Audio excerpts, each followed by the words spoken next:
ከዚህ ቀደም ስለ ኦፕሬቲንግ ሲስተም የተወሰነ ነገር አውርተን ነበርና አሁን ደግሞ ታይፓቸውን እናያለን። እና ብዙ አይነት ኦፕሬቲንግ ሲስተሞች አሉ። አሁን ለምሳሌ እንደ ዲስትሪቢዩትድ ኦፕሬቲንግ ሲስተሞች አሉ። ዲስትሪቢዩትድ ኦኤስ አንደኛው ያው አንድሮይድ በስልካችን የምናገኘው የኦፕሬቲንግ ሲስተም ታይፕ ሲሆን፣ ሁለተኛው ደግሞ ጉግል ኦኤስ የሚባል አለ። ሁለቱ እንደ ዲስትሪቢዩትድ ኦፕሬቲንግ ሲስተም ውስጥ ይመደባሉ እና በቀላሉ አፒር የሚሆኑት ምን ላይ ነው? ኮሄራንት ሲስተም ላይ። ሌላ ታይፕ ደግሞ ኢምቤድድ ኦፕሬቲንግ ሲስተም ይባላል። ይሄ ከምን ጋር የተያያዘ ነው? ቬሂክል የሆኑ አፕሊኬሽኖች አሉ። ተንቀሳቃሽ መኪና እንዲ አውቶኖመስ ካሮች አሉ። እነዛ ላይ ኢንተግሬት የሚሆን ኢምቤድድ ሲስተሞች ላይ ኢንተግሬት የሚሆን የኦፕሬቲንግ ሲስተም ታይፕ ነው። እና ስለ ኦፕሬቲንግ ሲስተም ስናነሳ በጣም ብሮድ ይሆናል ሀሳቡ እና እኛ ከፋፍለን ማየት እንችላለን በተለያየ አይዲያዎች ቤዝዶን እንደዚህ እያለን ብዙ አይነት ታይፕ አለው። ኔትወርክ ኦፕሬቲንግ ሲስተሞች አሉ። እነዛ ደግሞ ምን ላይ ነው የሚያጠኑ? ኮሚኒኬሽን ቤዝ ማኔጅመንት ሪሶርስ ላይ እንደ ምሳሌ እንደ ሰርቨር ኦፕሬቲንግ ሲስተሞች አሉ። ኖቨል ኔትዌር ይባላል። እነዛ ላይ የሚያጠና የኔትወርክ ኦፕሬቲንግ ሲስተም ታይፕ ይባላል። እና በዋናነት ኦፕሬቲንግ ሲስተም ለእኛ እንደሚያደርገው ኢንተርፌስ ነው የሚሰጠን። የተለያየ ኢንተርፌሶችን እንጠቀማለን።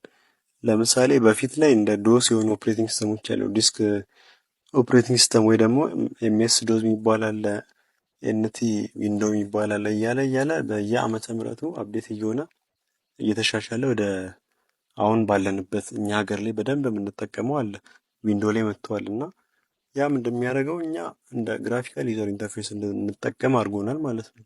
ከዛ ሜኑና በተኖች አሉ። የተለያዩ በተኖችን አክሰስ በማድረግ የፈለግነውን ፕሮግራም እንደ ሜኑ ማውጣት መጠቀም እንድንችል የሚያስችል የሲስተም አይነት ነው ማለት ነው። እና ኦፕሬቲንግ ሲስተም ምን አይነት ኢንተርፌስ አለው? ሁለት አይነት ኢንተርፌስ አለው። በፊት ላይ ኮማንድ ላይን ኢንተርፌስ የምንጠቀመው አለ። አሁን ላይ ደግሞ ግራፊካል ዩዘር ኢንተርፌስ አለ። ግራፊክስ ሜኑ ቤዝ የሆነ ግራፊካሊ እያየነው በምርጫችን የፈለግነውን ነገር መቆጣጠር እንድንችል የሚያደርግ ሲስተሙን ማኔጅ እንድናደርግ የሚያደርግ የኦፕሬቲንግ ሲስተም አሰራር መጥተዋል ማለት ነው። ድሮ ላይ ግን ምን አለ? ኮማንድ ላይን ቤዝድ ነው። በኮማንድ ነው የምንፈልገውን ነገር ሰርች አድርገን መጠቀም የምንችለው ማለት ነው።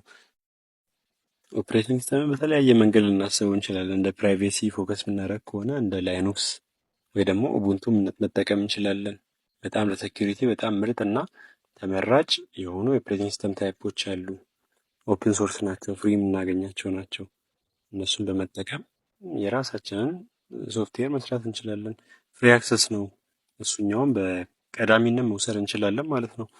ሌላው ደግሞ ሁሌም በጣም ውድ ዋጋ የሚያስወጡ ዲቫይሶች ላይ ኢንተግሬት የሚሆን አለ። ማክኦኤስ የሚባል ማክኦኤስ የምናገኘው አይፓድ ላይ ወይ ደግሞ አይፎን ላይ ኢንተግሬትድ ሆኖ የሚገኝ ሲሆን ግን ተርሚናል ኮማንዶቹ የምናገኘው የኡቡንቱ ቤዝ ናቸው። ኡቡንቱ ቤዝ የሆነ ዴቨሎፕ የተደረገው ኡቡንቱ ላይ ቤዝ ተደርጎ ነው ማለት ነው። እና የአድቫንቴጁ ምንድነው? ለቪዲዮ ኤዲቲንግ፣ ለአውዲዮ፣ ለኤዲቲንግ፣ ለዲዛይን ማክ ኦፕሬቲንግ ሲስተም የተሻለ ሆኖ እናገኘዋለን ማለት ነው። ሌላው ደግሞ ማይክሮሶፍት ዊንዶ ነው። ያው ማይክሮሶፍት ዊንዶን ሁሉም ሰው የሚጠቀመው ነው እና ኮምፓታብል ነው። ብሮድ ለሆኑ ጌሚንጎች፣ ለቢዝነስ ኮኦፕሬቲቭ ኢንቫይሮንመንቶች ላይ አዙሪ ከስተም ቪዥን እነዛን ለመስራት የተለያየ ኮመን የሆነ እንደ ኢትዮጵያም ማይክሮሶፍት ዊንዶን እንጠቀማለን እና ላርጅ የሆነ የሶፍትዌር ላይብረሪዎች አሉት እና ፕለግድ ኢን ፕለግድ ሃርድዌር ኮምፓታቢሊቲ ላይ ፊቸር አለው። ዩዘር ፍሬንድሊ ነው፣ ቀላል ነው እና ለፕራይቬሲ በጣም ቢያሰጋ ማይክሮሶፍት እንደኛ ሀገር የተሻለ ነው። ግን ማልዌር አፌክት ይሆናል እና ቫልነራብል ነው። አንቲቫይረስ ሪኳየር ያደርጋል ይፈልጋል። ሌላው ደግሞ ካሊ ላይኖክስ ነው። ካሊ ላይኖክስ በጣም ቤስት ኦፕሬቲንግ ሲስተም ነው። እሱም በሰፊው በአንድ ክፍል እናየዋለን።